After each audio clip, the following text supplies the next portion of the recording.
টিউটোরেকা YouTube চ্যানেলে প্রত্যেক ছাত্রছাত্রীকে স্বাগত জানাই। আজ আমরা 2025 সালের উচ্চ মাধ্যমিক তথা ক্লাস 12-এর অ্যানথ্রোপোলজি সাজেশন নিয়ে আলোচনা করব। তোমাদের এই সাজেশনটি তৈরি করেছেন নদিয়া জেলা থেকে মলয় সাহা স্যার। স্যারকে টিম টিউটোরেকার তরফ থেকে অসংখ্য ধন্যবাদ। চলো তাহলে সাজেশন নিয়ে আলোচনা শুরু করা যাক। প্রথম প্রশ্ন, মানব প্রজাতিগুলির শনাক্তকারী দৈহিক বৈশিষ্ট্যগুলি তুলনামূলক আলোচনা করো।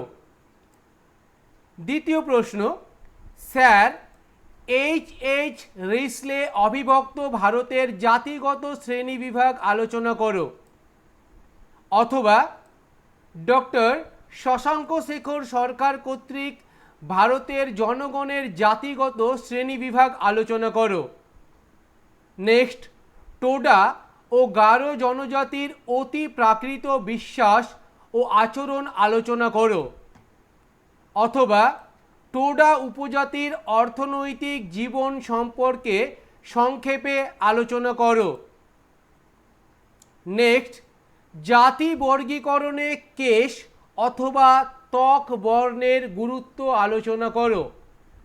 নেক্সট, মানবদেহে শুক্রাণু উৎপাদন প্রক্রিয়াটি বর্ণনা করো।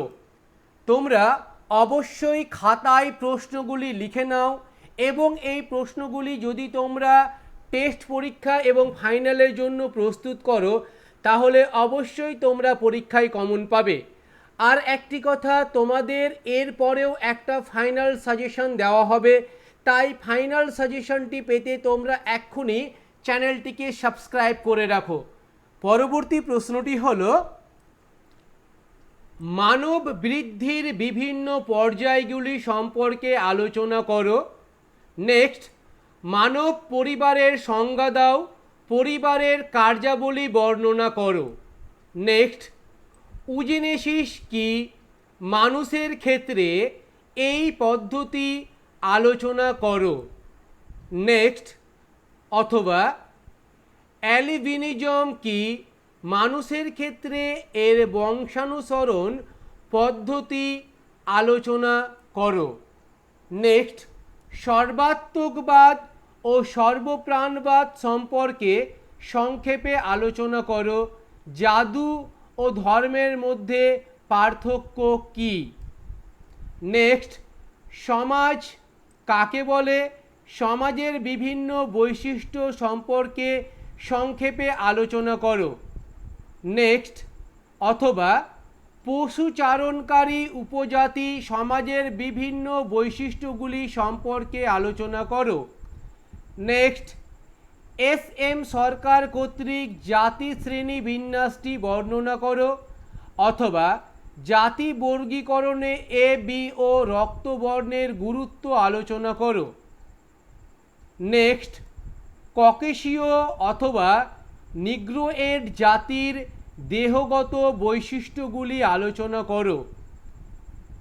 অথবা মানব জাতি সম্পর্কে ইউনেস্কোর প্রতিবেদন আলোচনা করো। মানব ডিম্বাণু সম্পর্কে বা শুক্রাণু উৎপাদন প্রক্রিয়াটি বর্ণনা করো। অথবা অ্যালবিনিজম কি, মানুষের ক্ষেত্রে এর বংশানুসরণ পদ্ধতি আলোচনা করো। সম্ভবত এই প্রশ্নটি রিপিট হলো, হ্যাঁ, যদি রিপিট হয়ে থাকে তোমরা কাইন্ডলি কমেন্টে একটু লিখবে। আর অবশ্যই তোমরা কোন জেলা থেকে আমাদের ভিডিও দেখছো কমেন্টে অবশ্যই লিখো, এবং তোমাদের যদি আর কোনো সাবজেক্টের সাজেশান লাগে তাহলে সেটাও কিন্তু তোমরা কমেন্টে লিখো। আমরা অবশ্যই চেষ্টা করব সেই বিষয়ের সাজেশান দেওয়ার। আরেকটি কথা, নেক্সট আমাদের ভিডিও হবে অ্যানথ্রোপোলজির এমসিকিউ প্রশ্নগুলি নিয়ে। অ্যানথ্রোপোলজির এমসিকিউ এবং এসিকিউ এর গুরুত্বপূর্ণ প্রশ্নগুলি নিয়ে আরেকটি আমরা ভিডিও তৈরি করব, তাই সেই ভিডিও মিস না করতে তোমরা অবশ্যই চ্যানেলটিকে সাবস্ক্রাইব করে রাখো। পরবর্তী প্রশ্ন হলো, জাতি নির্ণায়ক বৈশিষ্ট্য বলতে কি বোঝো?